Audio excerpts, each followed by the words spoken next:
नमस्कार मित्रों, स्वागत है आपका स्टडी विथ प्रजापति की क्लास यूट्यूब चैनल पर। दोस्तों, आज का टॉपिक है गति के नियम। तो आज हम इस वीडियो में गति के नियम का पाठ्य योजना कैसे बनेगा, लेसन प्लान कैसे बनेगा समझने वाले हैं। यदि आप बीएड या डीएड के स्टूडेंट हैं तो यह वीडियो आपके लिए बहुत ही महत्वपूर्ण होने वाला है। वीडियो को अंत तक जरूर देखिएगा, तभी आपको समझ में आएगा कि गति के नियम का पाठ्य योजना कैसे बनेगा, लेसन प्लान कैसे बनेगा। वीडियो में आगे बढ़ने से पहले यदि आपने अभी तक हमारे चैनल को सब्सक्राइब नहीं किया है तो चैनल को सब्सक्राइब जरूर कर दीजिएगा और बगल में आ रहे बेल के आइकन को प्रेस जरूर कीजिएगा, जिससे आपको जैसे ही हम नेक्स्ट वीडियो अपलोड करेंगे नोटिफिकेशन मिल जाएगा सबसे पहले। तो चलिए बिना किसी देरी की वीडियो स्टार्ट करते हैं और समझते हैं कि गति के नियम का पाठ्य योजना कैसे बनेगा, लेसन प्लान कैसे बनेगा। सबसे पहले आपको एक साइड में लिखना है छात्र अध्यापक का नाम, विद्यालय का नाम, विषय, उप विषय और प्रकरण। इतना आपको लिखना है। छात्र अध्यापक का नाम में आप अपना नाम लिखेंगे। विद्यालय का नाम में आप उस विद्यालय का नाम लिखेंगे जिस विद्यालय में आपको इंटर्नशिप के लिए भेजा गया है। विषय में लिखना है आपको विज्ञान, उप विषय में भौतिक विज्ञान और प्रकरण में लिखना है गति के नियम। दूसरे साइड आपको लिखना है दिनांक, दिन, कालखंड, समयावधि और कक्षा। कालखंड में आपको लिखना है पीरियड, जिस पीरियड में आपको पढ़ाने को मिला होगा स्कूल में। समयावधि में आपको लिखना है 45 मिनट और कक्षा में लिखना है 9वीं। जिस भी कक्षा का आप लेसन प्लान बना रहे हैं उस कक्षा को लिखना है। 10वीं का बना रहे हैं तो 10वीं, 11वीं, 12वीं, इस प्रकार से आप लिख सकते हैं। जिस कक्षा का आप लेसन प्लान बना रहे हैं उसी कक्षा को आपको दर्शाना है। इतना लिखने के बाद आपका महत्वपूर्ण बिंदु आता है सामान्य उद्देश्य का। तो जो सामान्य उद्देश्य होता है ये विषय से संबंधित होता है। जिस विषय को आप पढ़ाने जा रहे हैं तो उस विषय को पढ़ाने का क्या उद्देश्य है, उस विषय को आप क्यों पढ़ा रहे हैं, तो उस चीज़ को लिखना होता है सामान्य उद्देश्य में। और जो सामान्य उद्देश्य है कोई 5 लिखने होते हैं। तो हम विज्ञान विषय से संबंधित सामान्य उद्देश्य लिखेंगे। पहला उद्देश्य है विज्ञान के प्रति वैज्ञानिक दृष्टिकोण का विकास करना। दूसरा उद्देश्य है विज्ञान विषय के प्रति रुचि जागृत करना। तीसरा है विज्ञान विषय के प्रयोगात्मक कार्यों के लिए प्रेरित करना। चौथा है संबंधित रेखा चित्र बनाने हेतु प्रेरित करना। और पांचवा है विज्ञान विषय से संबंधित आधुनिक उपकरणों के निर्माण हेतु प्रेरित करना। ऐसे ही आपको लिखना है सामान्य उद्देश्य में। इसके बाद अगला बिंदु आता है विशिष्ट उद्देश्य। तो जो विशिष्ट उद्देश्य होता है ये आपके टॉपिक से संबंधित होता है। तो आज का टॉपिक है गति के नियम। तो हम गति के नियम को पढ़ाने का क्या उद्देश्य है उसको लिखेंगे विशिष्ट उद्देश्य में। तो विशिष्ट उद्देश्य में 3 महत्वपूर्ण बिंदु होते हैं। पहला होता है ज्ञानात्मक उद्देश्य, दूसरा होता है बोधात्मक उद्देश्य और तीसरा होता है कौशलात्मक उद्देश्य। तो जो ज्ञानात्मक उद्देश्य है, तो जिस टॉपिक को आप समझा रहे हैं तो उस चीज़ को लिखा जाता है ज्ञानात्मक उद्देश्य में। बोधात्मक उद्देश्य में जो छात्र समझ सकेंगे या जान सकेंगे उसको लिखा जाता है बोधात्मक उद्देश्य में। कौशलात्मक उद्देश्य जो आपने समझाया, जो छात्रों ने जाना, अब उसका उपयोग कर पाएंगे छात्र, तो उसको लिखा जाता है कौशलात्मक उद्देश्य में। तो ज्ञानात्मक उद्देश्य में लिखना है गति के नियम के बारे में छात्रों को समझाना।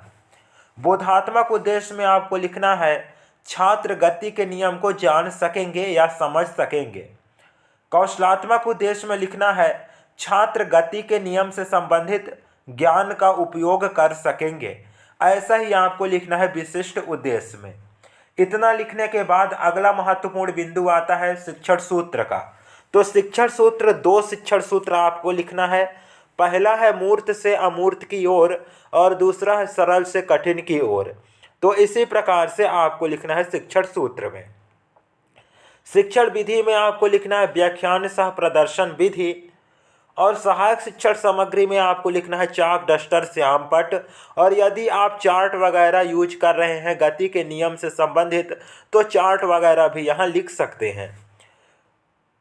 अब जो अगला बिंदु है महत्वपूर्ण, वो है पूर्व ज्ञान का।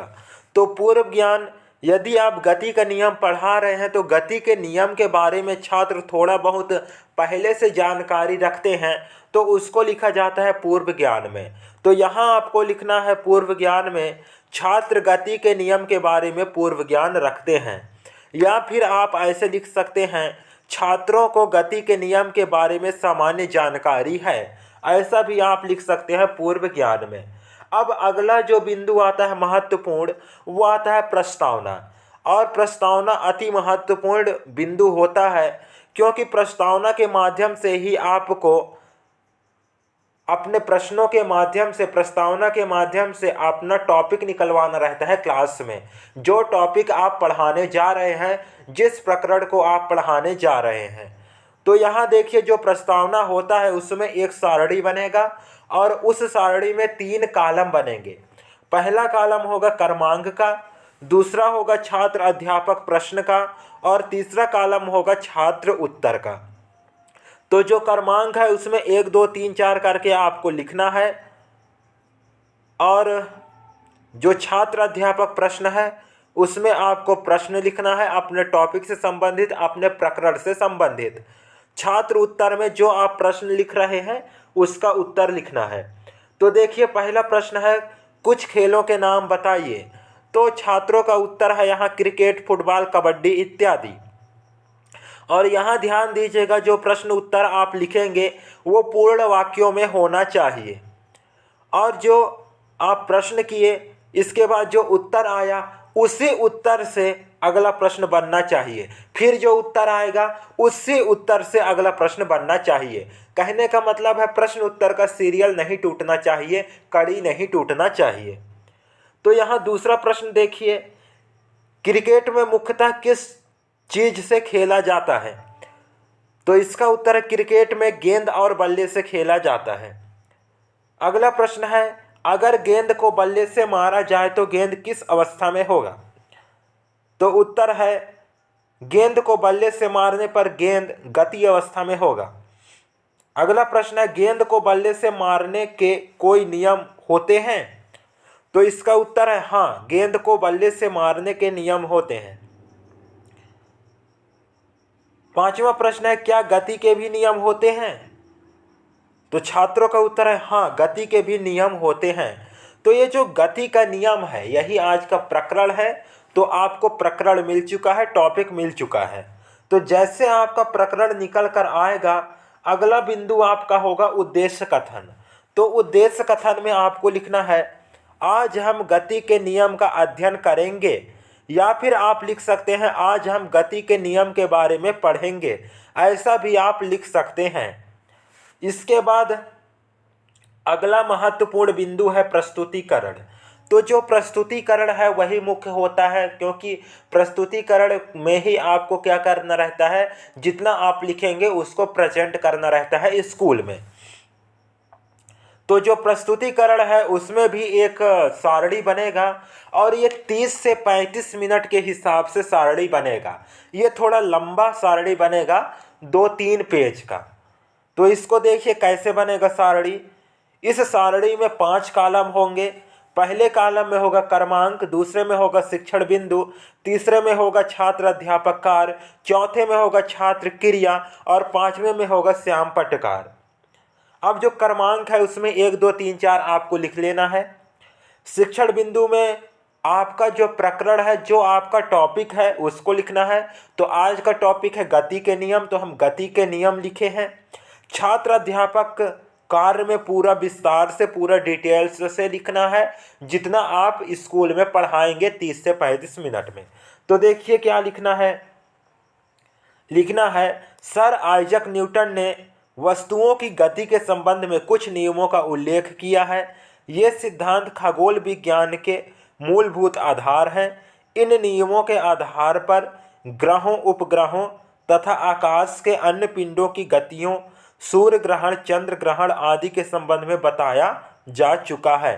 तो ऐसे ही आपको विस्तार से लिखना है। छात्र क्रिया में आपको लिखना है छात्र ध्यानपूर्वक सुन रहे हैं। और जो श्याम पट्टकार है उसमें सबसे ऊपर आपको अपना प्रकरण लिखना है, अपना टॉपिक लिखना है और उसको अंडरलाइन कर देना है।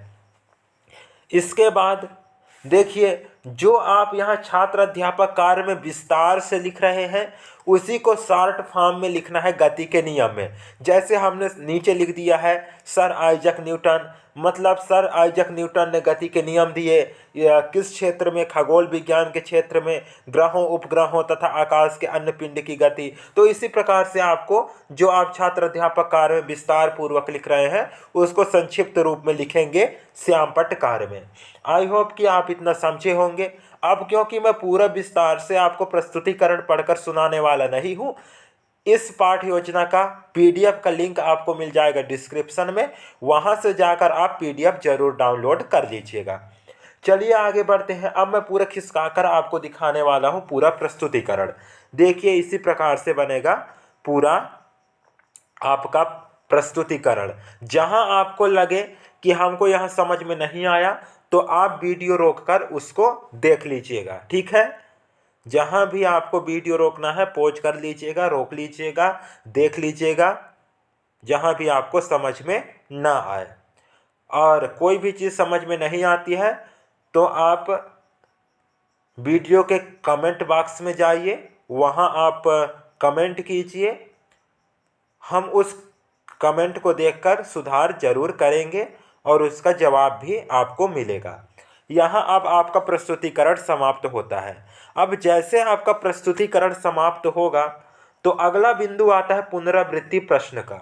तो जो पुनरावृत्ति प्रश्न है, जितना आप पढ़ाएंगे 30 से 35 मिनट में क्लास में, तो उसी से संबंधित आपको 4 से 5 क्वेश्चन पूछना है क्लास में, जिससे ये समझ आएगा कि हमने जो पढ़ाया है तो छात्र उसको कितना समझ पाए हैं, कितना जान पाए हैं उस चीज़ को। तो इसीलिए किया जाता है पुनरावृत्ति प्रश्न।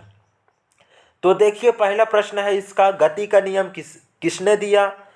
दूसरा प्रश्न है गति के प्रथम नियम को क्या कहते हैं।